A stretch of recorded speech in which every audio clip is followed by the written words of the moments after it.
Well, I'm starting to feel like a fish out of water. Who would have guessed I'd make my way out to Grand Forks, North Dakota? And to start things off in our mall adventures here, why don't we take a look at the Grand Cities Mall? It's a bit of a time warp, but it looks like my kind of place.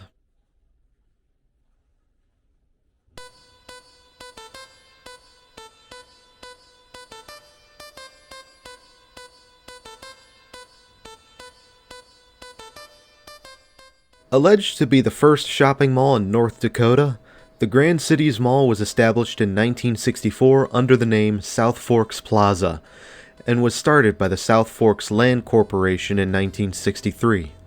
The mall would have been built in stages, seeing Kmart open ahead of the rest of the mall in February, followed by the rest of the mall over the summer, and finally, Sears in October. And in some ways, it feels like this mall has never left the 60s.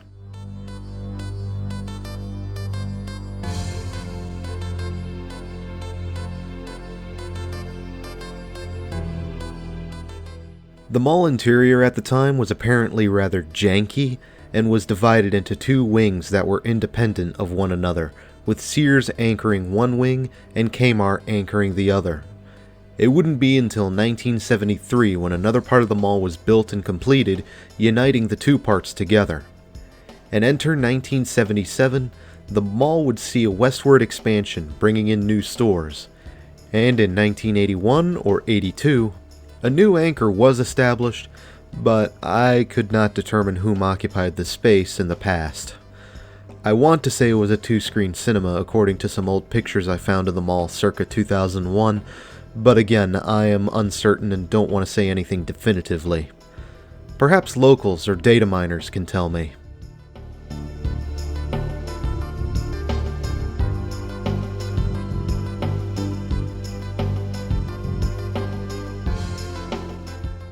While the mall had a good enough start and enjoyed bragging rights as the first shopping mall of the state, South Forks Plaza would be constantly playing second fiddle to the Columbia Mall, which was established in 1978.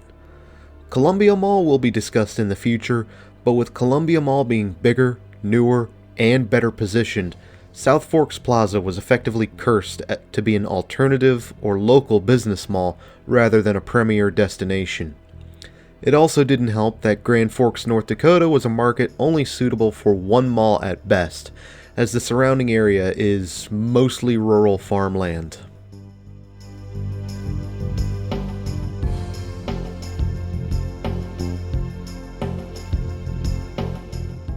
Things got even worse over the course of the 90s, as well as the turn of the century. The mall would fall victim to a flood in 1997, known as the April Flood, which crippled Grand Forks for months on end, despite preparations made in anticipation.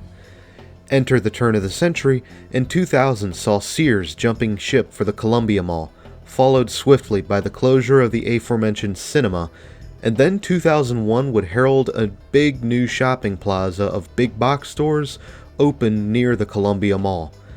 This would cement 32nd Street as the primary retail corridor of Grand Forks, and would nail the coffin shut for the South Forks Plaza.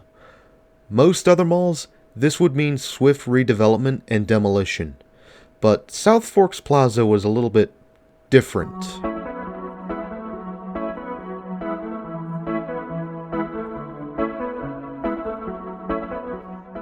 Around the early 2000s, it was announced that the South Forks Plaza would be renamed into the Grand Cities Mall and would focus on becoming a family-oriented place.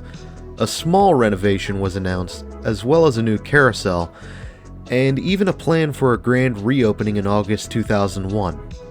I can't find any articles beyond 2000, but I can't imagine the Grand Forks Marketplace did this any favors. But on the upside, the former Sears was subdivided to make way for smaller tenants like Family Dollar. Though one space would constantly change tenants, and as of the making of this video, it is occupied by Poplar's Music. Ace Hardware under the Burgraff's division would also open a store in the mall.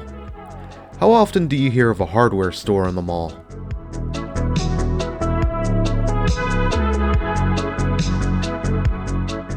On the west end of the mall, Hope Evangelical Covenant Church would effectively take over the West End, and would eventually form a company called Land of Hope LLC to handle operations at the mall. And Kmart would have hung in there until March 2019, when the store finally ceased operations and has since been redeveloped into an outdoor strip mall. Grand Cities Mall has had a turbulent running, but it is still hanging in there at the ripe age of 59 years, and so far, it seems it'll go to 60 and beyond.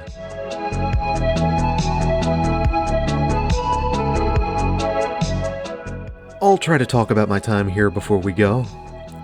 It is surprising to see the variety of stores present at this mall. Now, there isn't a lot of stores here, and there's no carousel to speak of, and I wonder if it ever was. It's also not a very traditional lineup, but it is a diverse lineup, and seems to be more utility-oriented between the computer shop, the vacuum showroom and repair store, and Ace Hardware. The bookstore and antique mall are also a welcome sight, and I'm also told that the Rumors Sports Bar has been here forever, and it's awesome. I don't know for certain though, I didn't have time to stop there. But while here, I had to buy something, and that's when I wound up in the antique mall.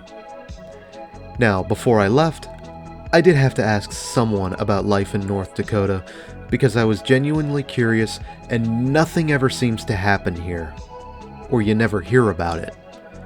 Now, long story short, there isn't a lot to do in North Dakota once you exhaust the activities in the city beyond farming and working, and the winters get pretty insane. She was adamant that I buy a good coat and gloves if I ever considered staying out here. So if I'm getting this right, it seems North Dakota can be a little boring, save for the harsh winters, but in the big picture, if you can get past those winters, is being a little boring truly a bad thing? Until next time, Grand Forks, North Dakota, this is Doomie Grunt wishing you and the Grand Cities Mall farewell and good luck in the future.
A vacuum cleaner store. That store must really suck. I have nothing against them, I just wanted to make that bad joke.